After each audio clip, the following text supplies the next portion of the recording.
রান্নাঘরে রোজ রামচায় সবাইকে আবার স্বাগত। আশা করি সবাই খুব ভালো আছেন এবং সুস্থ আছেন। আজকে নিয়ে চলে এসেছি চিজ দিয়ে ভরপুর পোটাটো চিজ বলের রেসিপি নিয়ে, যেটা স্বাদ সত্যিই মুখে লেগে থাকার মতো, আর যেটা স্ন্যাক্স হিসেবে যে কোনো সময় যে কোনো অনুষ্ঠানে যে কোনো সিজনেই কিন্তু জাস্ট অসাধারণ লাগে। কিন্তু তার আগে যারা আমার চ্যানেলে নতুন এসছেন বা যারা পুরনো এসছেন, যারা চ্যানেলটা এখনও সাবস্ক্রাইব করেননি, অবশ্যই সাবস্ক্রাইব করে বেল বাটন প্রেস করে অল প্রেস করে রাখুন, যাতে আমার নতুন ভিডিও সবার আগে আপনারা দেখতে পান।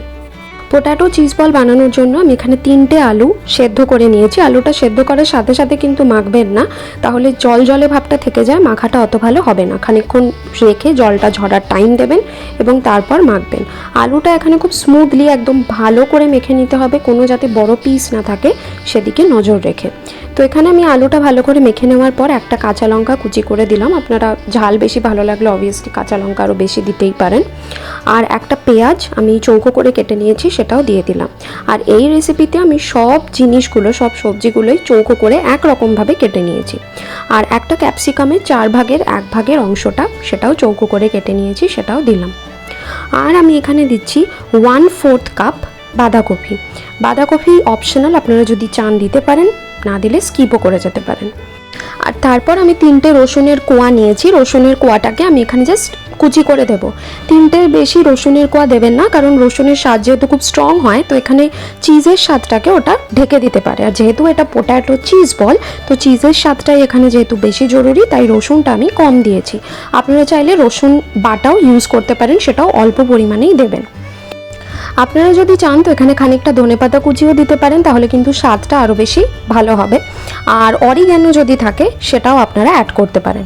আর তারপর আমি দিয়ে দিচ্ছি 1 চা চামচ নুন আর 1/2 চা চামচ চিলি ফ্লেক্স। চিলি ফ্লেক্সটা আপনারা একটু ঝাল বুঝেই দেবেন, কারণ যেহেতু আগে কাঁচা লঙ্কা দেওয়া ছিল। আর আমি এখানে 6টা গোলমরিচ নিয়েছি, এটাকে জাস্ট একটু গুঁড়ো করে নেব এবং তারপর সেটাকে আমি দিয়ে দিলাম।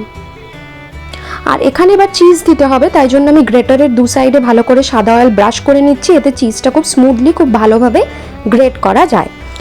এবং এখানে আমি চিজ নিয়েছি, আমাদের বড় চিজের কিউব রয়েছে, সেটাকে আমি এবার গ্রেট করে দেবো। যতটা চিজ আপনাদের ভালো লাগে ততটাই দিতে পারেন, যেহেতু এটা পোটাটো চিজ বল, চিজের পরিমাণে কোনো প্রবলেম নেই। যার চিজ বেশি ভালো লাগে সে বেশি দেবেন, আর কম লাগলে কম। এবং তারপর যাতে মাখাটা যাতে টাইট হয়, তার জন্য আমি এখানে দিলাম 2 টেবিল চামচ ময়দা। ময়দা না থাকলে আপনারা কর্নফ্লাওয়ারও ব্যবহার করতে পারেন। সব উপকরণগুলোকে এবার আমি ভালো করে মেখে নেব।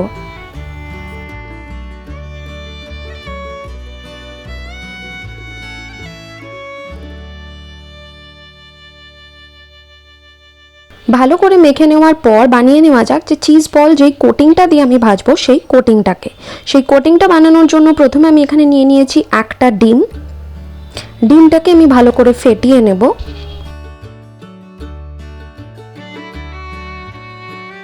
ফেটিয়ে নেওয়ার পর আমি তার মধ্যে দিয়ে দিচ্ছি 1 চা চামচ কর্নফ্লাওয়ার না থাকলে এখানেও আপনারা তার বদলে ময়দা ইউজ করতে পারেন। ময়দাটা দিয়েও বা কর্নফ্লাওয়ারটা দিয়েও আমি ভালো করে সেটাকে মিশিয়ে নেব, কোনো রকম লাম্পস যাতে না থাকে। তো দেখুন এখানে ভালো করে মেশানো হয়ে গেছে, কোনো লাম্পসও নেই। আর তারপর আমি সামান্য একটু জাস্ট নুন দিলাম, এতে কোটিংটার মধ্যেও নুনের একটা ব্যালেন্স থাকবে, ভালো লাগবে খেতে। আর দিচ্ছি 4 ভাগের 1 ভাগ চা চামচের চিলি ফ্লেক্স। বানিয়ে নেওয়ার পর এখানে দেখুন আমি ব্রেড ক্রাম্বস নিয়েছি। আর আলু দিয়ে যে ডোটা বানালাম, সেই ডোটা ছোট্ট একটু বলের মতো আকারে নেব, মাঝখানে একটা গর্ত করব এবং তার মধ্যে আমি ছোট্ট একটা চিজের কিউব ভরে দিলাম। আপনারা এখানে মোজারেলা চিজও ব্যবহার করতে পারেন, নর্মাল যে চিজ কিনতে পাওয়া যায় সেই চিজও ব্যবহার করতে পারেন। মোজারেলা চিজও অনেক বেশি ভালো রেজাল্ট পাওয়া যায়। এবং তারপর এটাকে আমি ব্রেড ক্রাম্বস দিয়ে একবার হালকা কোট করলাম, তারপর ডিমের যে কোটিংটা বানিয়েছি সেটাই ডিপ করলাম এবং তারপর আবার ব্রেড ক্রাম্বস দিয়ে কোট করছি। তো এখানে আমি প্রথমে ব্রেড ক্রাম্বসে কোট করলাম, তারপর ডিম, তারপর আবার ব্রেড ক্রাম্বসে। আর এইভাবে প্রত্যেকটা ডো বল বা প্রত্যেকটা পোটাটো চিজ বলকে আমি ঠিক মতো কোট করে নিচ্ছি।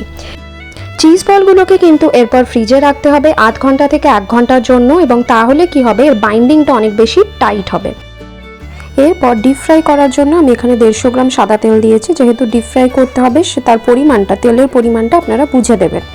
এবং তারপর চিজ বলগুলোকে আমি একটা একটা করে তেলটা গরম হয়ে গেলে ছাড়বো এবং ছেড়ে গোল্ডেন ব্রাউন করে ভেজে নেবো। গোল্ডেন ব্রাউন করে ভাজবো, বেশিক্ষণ কিন্তু রাখবো না। দেখুন দেওয়ার খানিকক্ষণ পরেই কিন্তু উল্টে দিতে হবে, যেহেতু বাইরে ব্রেড ক্রাম্বস রয়েছে তাই খুব তাড়াতাড়ি কিন্তু ফ্রাই হয়ে যাবে, বেশিক্ষণ রাখলে পুড়ে যেতে পারে। তো দেখুন এখানে কালারটা ঠিক এরকম হবে, চিজ বলের কালারটা খুব ভালো করে দেখে নিন। এরকম গোল্ডেন ব্রাউন কালার হয়েছে মানে চিজ বলগুলো ফ্রাই হয়ে গেছে। এবং একইভাবে আমি বাকি চিজ বলগুলো ভেজে তুলে রাখবো। এইভাবে আপনারাও খুব সহজে ঘরে থাকা উপকরণ দিয়ে বাড়িতেই বানিয়ে ফেলতে পারেন রেস্টুরেন্টের মতো পোট্যাটো চিজ বলের রেসিপি। ভিডিওটা ভালো লাগলে অবশ্যই লাইক করবেন, শেয়ার করবেন, আর দেখা হচ্ছে আবার পরের ভিডিওতে। ততদিন চ্যানেলে চোখ রাখুন।